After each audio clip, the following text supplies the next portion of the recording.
सरकार कर्जमुक्तीच्या संदर्भात ज्या वेगवेगळ्या घोषणा करत आहे किंवा वेगवेगळे निकष लावत आहे, त्या संदर्भात महत्त्वाचं सांगायचं म्हणजे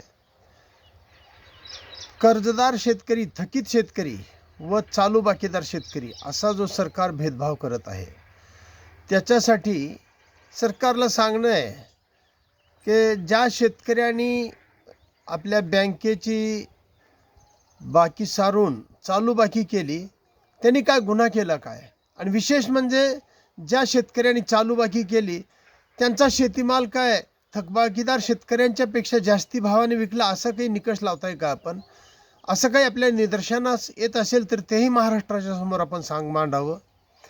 दुसरी महत्त्वाची गोष्ट अशी की जर का सरकारने असे निर्णय घेतले की चालू बाकीदारांना वंचित ठेवणे किंवा त्यांच्यासाठी दुजाभाव करणे, तर सरकार जर असं वागत असेल, सरकारने जर असा निर्णय घेतला तर यापुढे शेतकरी कर्ज भरायलाच तयार होणार नाही आहे. सगळेच शेतकरी थकबाकीमध्ये जातील. आणि मूळ कारण जे आहे थकबाकी जाण्याचं, ते ह्याला सरकारचं धोरणच मूळ जबाबदार आहे. आणि आत्ता अलीकडे चंद्रपूर जिल्ह्यामध्ये रोशन कुडे नावाच्या शेतकऱ्याने आपली किडनी सावकारी कर्जाच्या संदर्भामध्ये विकली असं समोर आलेलं आहे.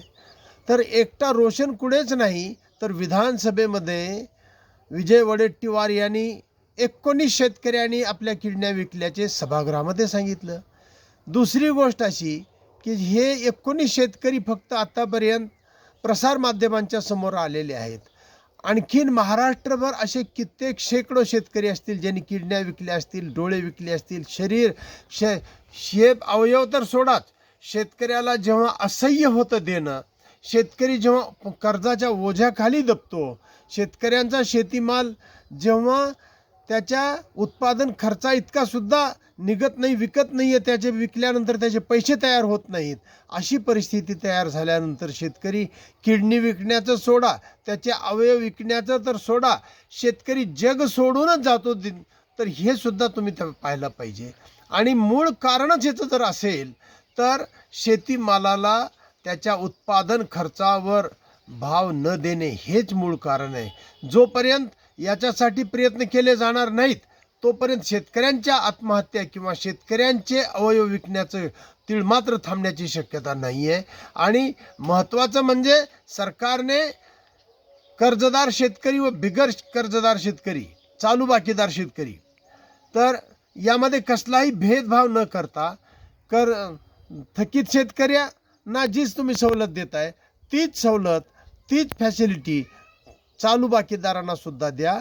दोन्हीमध्ये समान असं तुम्ही कर्जमाफीचा लाभ दोन्ही शेतकऱ्यांना द्यावा आणि संपूर्ण कर्जमुक्ती एकवेळेस करून टाकावी.